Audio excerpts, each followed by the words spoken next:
Well, I'd like to thank Pastor Dave for asking me to speak. Christmas is my favorite time of year, and it's probably the only time I really miss pastoring.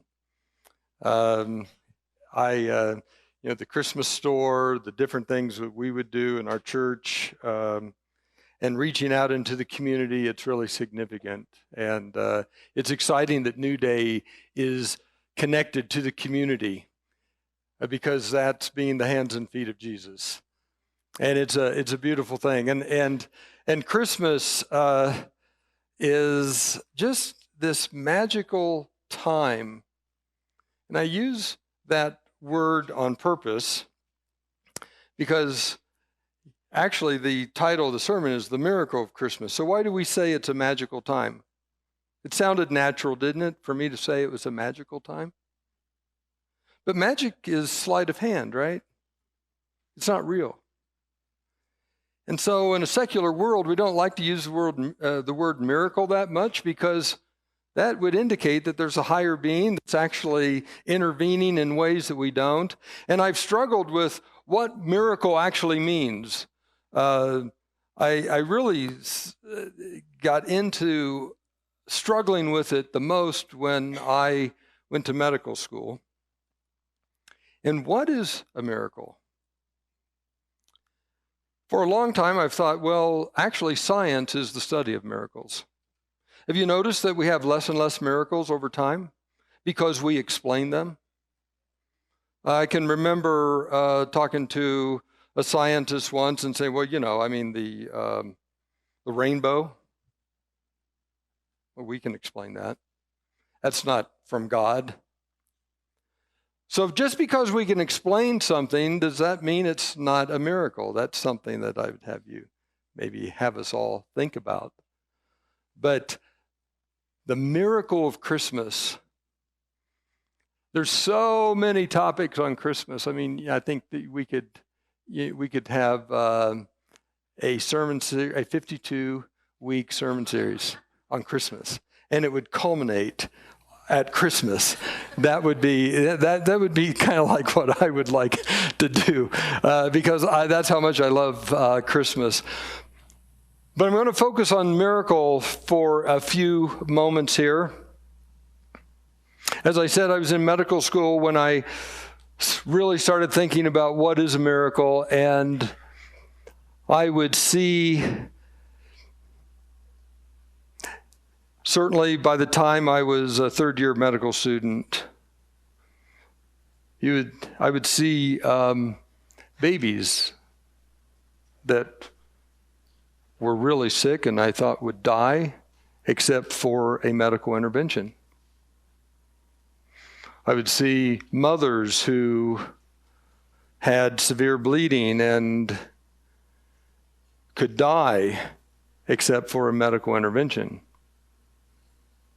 And so it didn't seem like a miracle to me, because I could explain why it happened. And I would say, some people would say, yeah, that's still a miracle, and, it's kind of hard for me. And on the flip side, I've seen throughout my career, I've seen personally a baby die. In this particular case that I would never forget, it's a young couple. It was at Bethesda Naval Hospital as a resident and in OBGYN, and they were both husband and wife, young kids. They were corpsmen. That would be a medic in the Navy. And it was just a joy seeing them throughout the prenatal care, and they came in, and I was not on call, but I came in to deliver, and as the baby came out, baby was perfect, beautiful baby, give the baby to the mother, and suddenly the baby starts turning blue.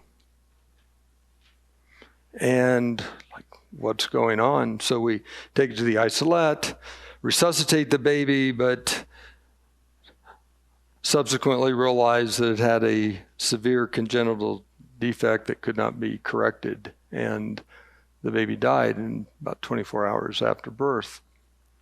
I went to the funeral. And somehow there was a miracle there. The mother and the father, as young as they were, somehow had love and forgiveness and an understanding that I don't think that if I had to live through that I would have had. And so I start thinking about, well, maybe miracles are more than just the big events, because actually don't most of us actually see miracles as something big? Somebody cured from cancer, that's a big deal. Certainly a miracle. Those are the things that we think about, right? We don't think about everyday aspects of life as being to rise to the level of a miracle. But I'm going to show you some pictures of a miracle in my life. Her name is May. There she is. All three are baby May. First one, just a few months old, and wow, I mean, it's just amazing. So May lives here in Denver. Our daughter and son-in-law live just a few miles from us, and my wife takes care of her 5 days a week.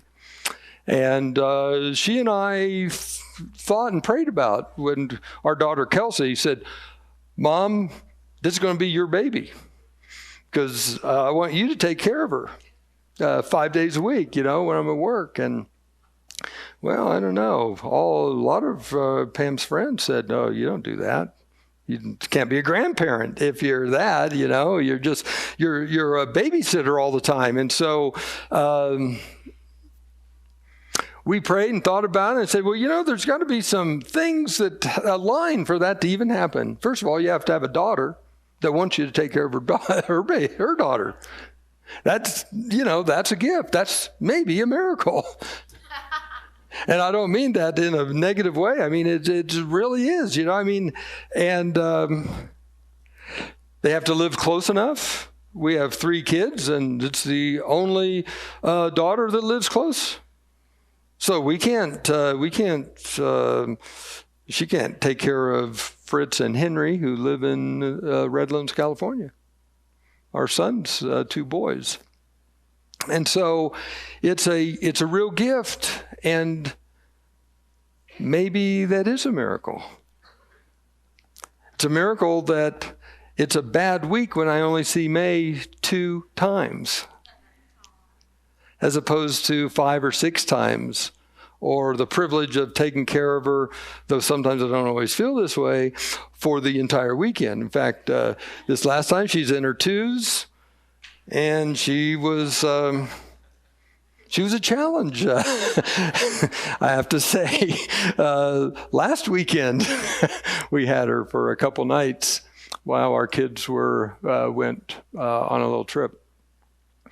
So there I see her, she just is full of joy.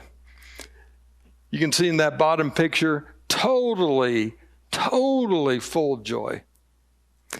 There's so many times when I'm with May and I can see life through baby May's eyes, and I can experience miracles. What a miracle to have her in our life like that. And I can experience joy in things that I wouldn't have had joy. Going to the park, she just loves the park. She knows kids at the park. She loves the slide. First time she goes down, I'm a little nervous. Over the other picture, the third picture there, she's like this. She's got 2 neighbor girls, love to come over and see if May's around. They're like 10 and 12. And so they were doing some things, and May finally just stepped back, and I took this picture of her. And she's kind of like maybe she has peace. Maybe she has joy there, but she's contemplative for sure. So when I think of a miracle, and I think of baby Jesus, I think of what Mary and Joseph, how they experienced baby Jesus. And what miracles did they experience? Similar to May, her first smile. You know, when your kid has first smile, I'm talking about a real smile, not a gas smile. You know, you know, wow, they're really thinking about this. They know, what is she or he smiling about? That's a miracle. The first word, the first sentence, that's a big deal. That's a miracle. Experiencing life as miracles in the here and now is a beautiful thing. And so as I think about May and I rethink experiencing miracles, and I think about the miracle of Christmas, I realize that the power of miracle is not fully experienced until it is fully recognized. How many miracles do you think you may have experienced even in the past month? I'll say past month, not past day or week. I'll give you a little more time than that. Even say the past month, that perhaps they were miracles, but you didn't recognize it. If we don't recognize the miracle, we will never experience it. And we miss out on the power, not only of the miracle, but the power of God behind that miracle. So I want us to go into God's Word, because God provides the miracle as we explore this idea that of the miracle of Christmas and what that is. And a spoiler alert, just so you know where I'm headed. If you don't already know, I think it's the baby Jesus. That's the miracle of Christmas. Not that there was baby Jesus, that the miracle of baby Jesus 2,000 years ago, but the miracle of baby Jesus today.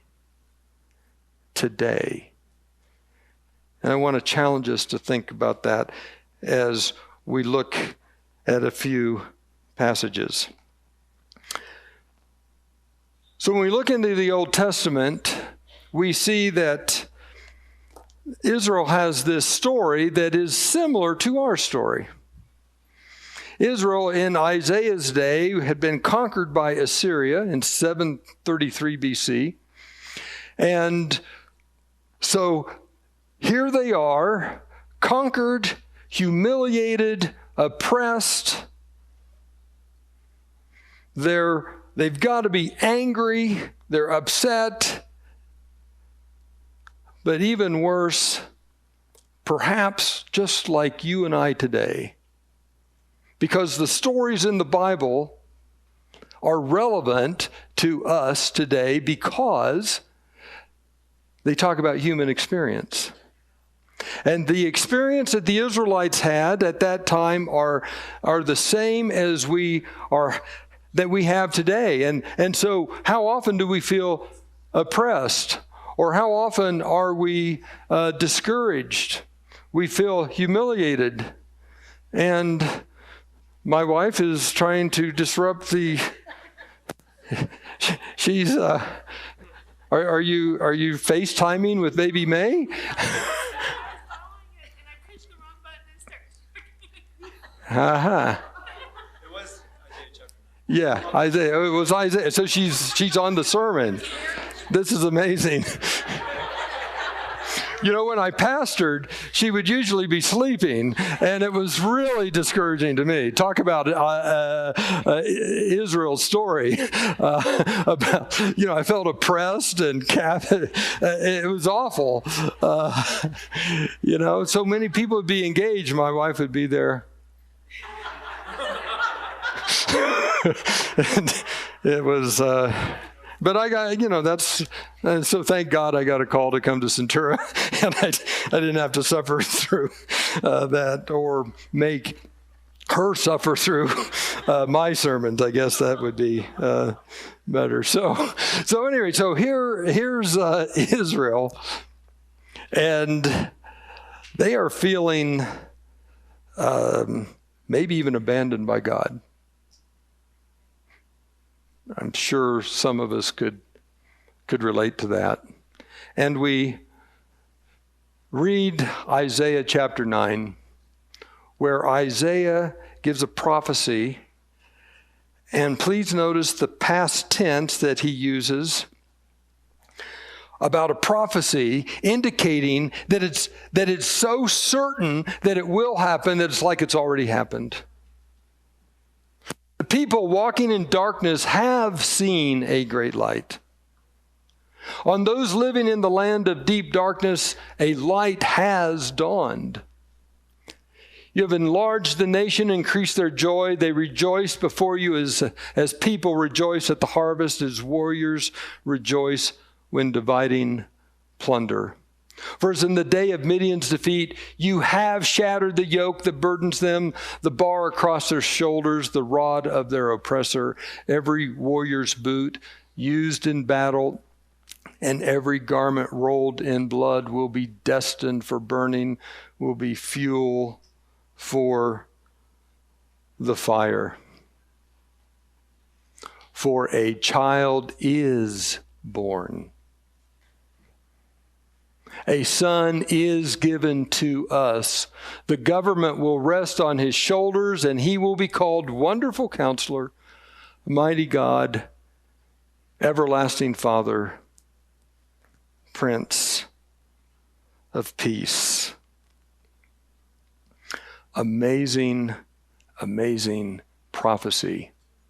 His government and its peace will never end. He will rule with fairness and justice from the throne of his ancestor David for all eternity. The passionate commitment of the Lord of heaven's armies will make this happen. So just like many of us today, they could see no hope. They were oppressed, beaten down, living life with self-flagellation over the mistakes they had made, feeling like they were sinners, not worthy of any love or of God's guidance. They were in need of a miracle, just like we are today. The times we're oppressed, the times that we're discouraged, the times that we don't get things right. We need a miracle. And maybe too often we don't seek a miracle because maybe we don't think we're worth it, or maybe we don't think they really exist for such things, minor things like what might be going through. But the fact is, we need a miracle. But the question is, will we recognize the miracle?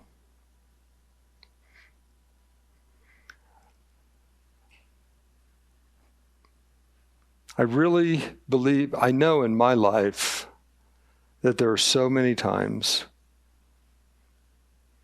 in fact, I believe every day there are miracles happening in my life, and most of them I don't recognize. And how can I rectify that? Perhaps it's by embracing the baby Jesus. Let's let the words in Isaiah 9, unto us a child is given. The baby Jesus, let that sink in. That he's given to us. It is a beautiful thing. Every time I have had the privilege of delivering a baby, which has been about 5,000 times in my life, and I would be almost the most important person in the room when the mother of the baby, when she's coming in labor. And she wants to see me. And I need to, wherever I'm at that moment, I've got to leave that and I've got to go there and I've got to show up and be in that room and be present and help her understand where we're going and what's going on and the health of the baby and all of that. But when that baby's born, that all changes. When that baby's born and I deliver that baby, what's the first thing I would do after getting everything done there? Show mom the baby, right? And what does she do? She takes it, she holds it, she puts it on her chest, she looks at the baby's face, she kisses the baby, she stares at the baby. That's a miracle. And we recognize that. 5,000 times, that never got old. It's a tragedy when a baby is rejected. Let's just step back. Just imagine if I told you that I'm delivering the baby and it's just so slippery. It's hard to keep a hold of. And boom, it falls on the ground. Do you think that'd be a problem? I would always tell the mothers, don't worry. That's what umbilical cords are for. So if I actually do, because it's so slippery, if I actually do, let go of it, the umbilical cord, it'll just come right back up and I'll have it. And so I know that gave them a lot of comfort. But actually, I never dropped a baby. And of course, if I dropped a baby, I'd probably need to leave town and go to another town to practice medicine, because that would kind of be unforgivable. And yet there are times that we reject a baby. I was in the Philippines in the Navy at Subic Bay Naval Base, and I can remember in the middle of the night very vividly a delivery where when the baby came out, it was very unexpected. We didn't do prenatal ultrasounds there at that time. That was I don't know, when was that? It was about 80, 90 years ago, wasn't it? 100 years ago? At any rate, it was a long time ago. And so the baby comes out and it has the worst cleft palate that I'd ever seen. Think of a hole in the face about like that. And so I'm going through my mind, what am I going to say to the mother? The dad's right there. And I tell him something like this, that your baby has a defect, but it's one that we can fix. It looks kind of bad right now, but we'll be able to fix this. It'll be just fine. Everything's going to be normal. And so I bring the baby up and show him, and the dad takes a look at it. He throws his arms up. He shouts. I can't even remember exactly what he said, but I do remember what he did, and that's run out of the room. He did not want anything to do with that baby. I gave it to the mother, and she looked at that baby like it was the most beautiful baby she had ever seen. She kissed the baby. She held the baby. She loved that baby. She loved the baby the next day and the next day, and I am sure she loved that baby for the rest of his life. That baby was a miracle. And that baby needed love and nurture. Will we recognize the miracle? Will we really recognize the miracle even in the hard times?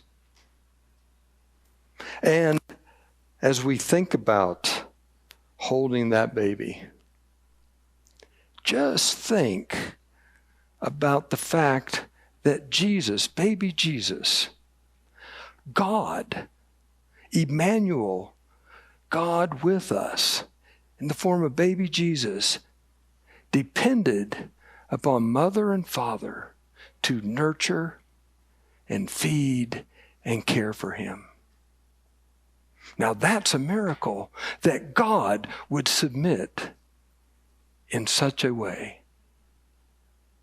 And I would submit that we need to think about the baby Jesus in our lives today, what it looks like to nurture, love, and care for baby Jesus today.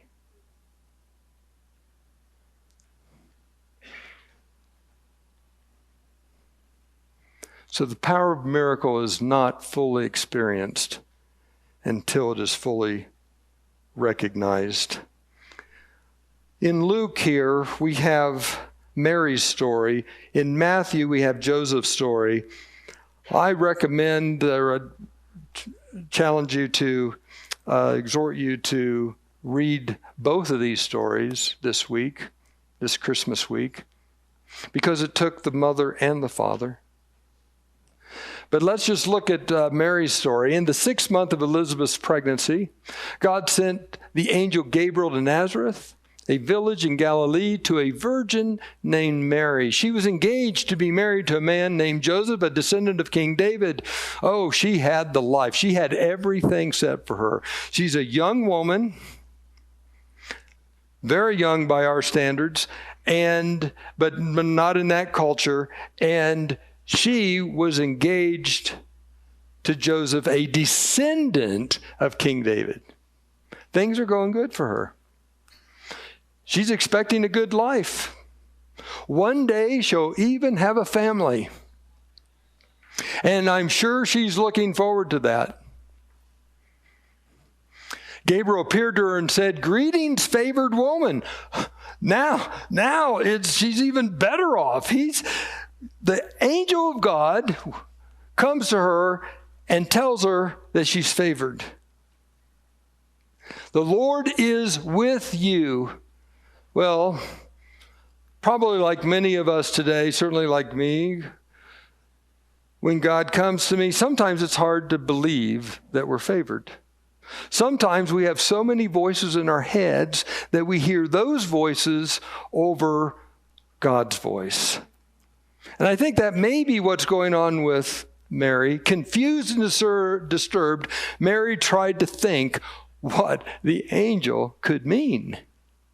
You can't mean that God's with me. You can't mean that I am favored. I mean, life is good, but I'm not that special. What is going on? So she's looking at the facts of her life, and somehow that's not lining up with the facts that God has to share with her.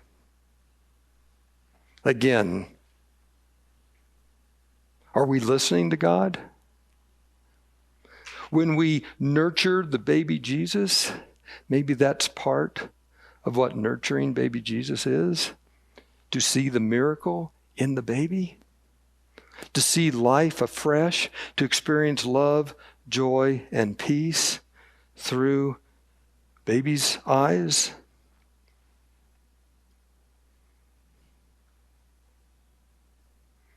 It's easy to focus on our own weaknesses.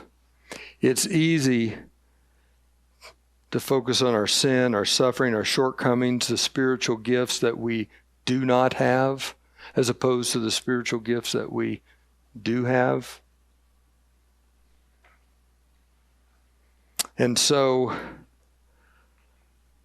we have these issues. And as we had just read, confused and disturbed, Mary tried to think what the angel could mean. And the angel says, "Don't be afraid, Mary, for you have found favor with God." Don't be afraid of that. Everything's going to be just fine. I have a plan for you. The greatest miracle, as we sit back and look at that text, the greatest miracle that the world would ever see, God coming down in human form, actually being delivered like all the other babies who've ever been delivered in the world, hung in the balance on how Mary and Joseph would respond. What hangs in the balance today with baby Jesus today as we nurture baby Jesus in our own lives? Mary's afraid. She's only a young girl. She's engaged. What are others going to think? What you're asking here, I mean, I don't even understand. This cannot happen. In fact, she goes on to say, verse 34, "But how can this happen? I'm a virgin. Don't you know what it's going to be like for me in Nazareth? Don't you know what my own family is going to say?" And let me just have a sidebar here. Make sure I'm not going to go over too much here. A sidebar on this whole thing about her not understanding how this is going to happen. Because the angel then comes and explains this all to her. Says, the Holy Spirit's going to come down on you and all this kind of stuff. And it's like, what? That's good for you to say. But nobody's going to believe it, right? Nobody's going to believe it. Are we going to miss out on the miracle because we're afraid that nobody else believes it? Are we going to miss out on miracles in our lives with baby Jesus and how we can nurture and care for Jesus in our lives? As opposed to running out of the room, or worse, dropping the baby. Maybe not worse, dropping the baby.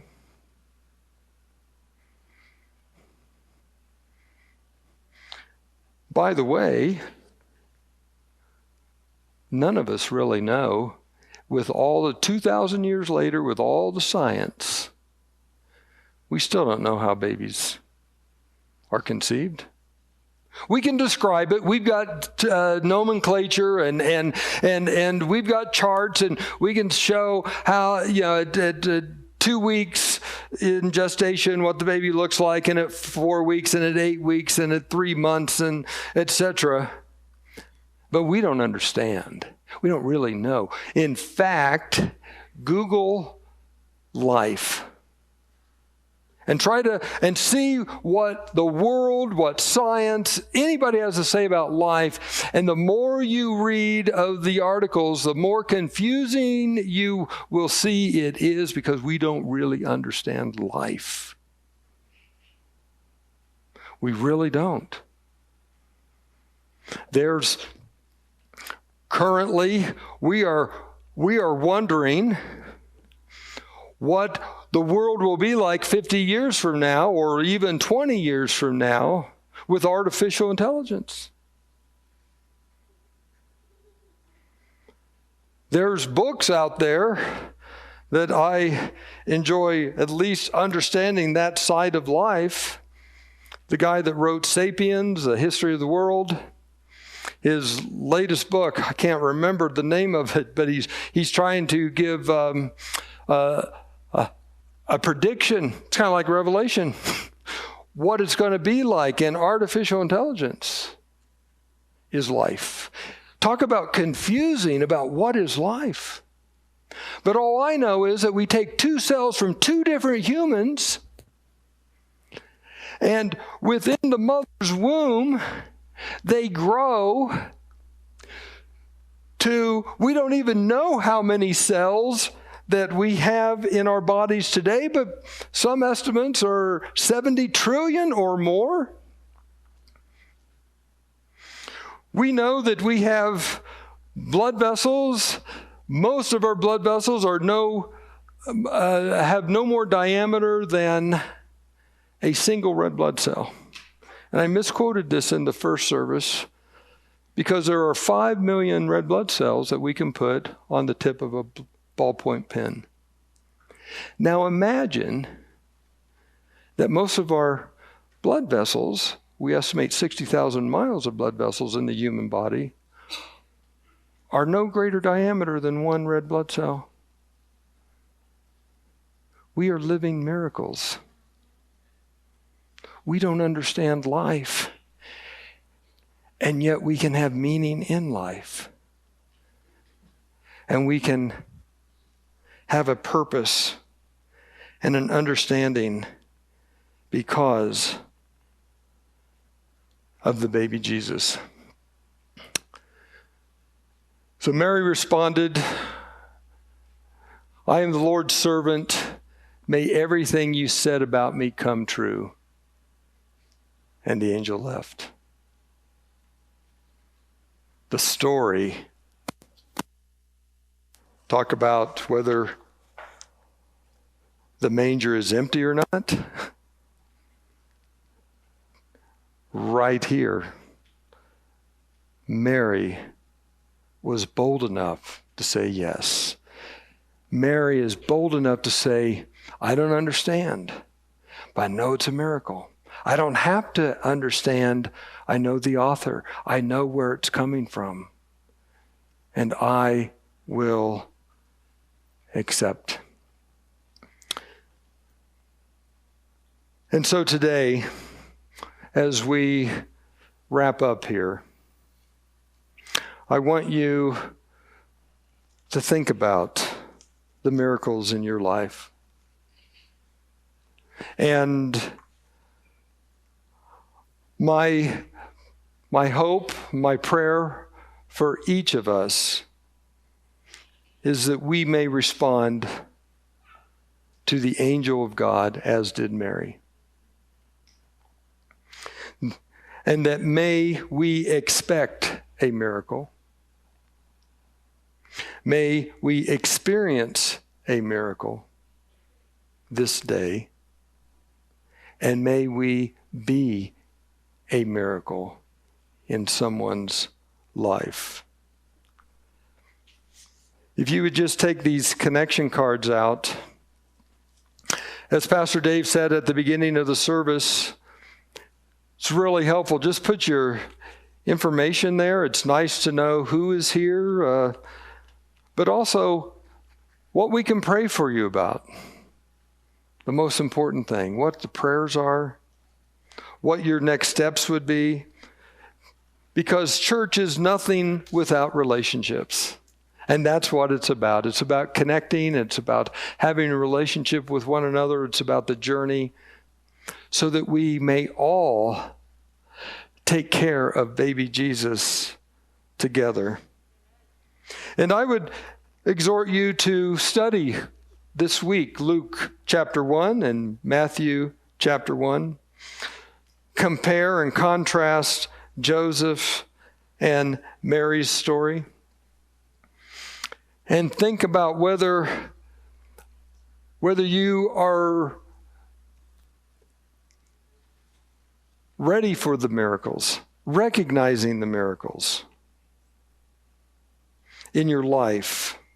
And that will you accept the miracle of baby Jesus today? Will you hold and nurture him? Will you struggle to understand what that even means in your life? To nurture baby Jesus. May we not ignore him. May we not leave this place and deny his miracle. And may we pray that we can be used this Christmas season to understand and be the miracle.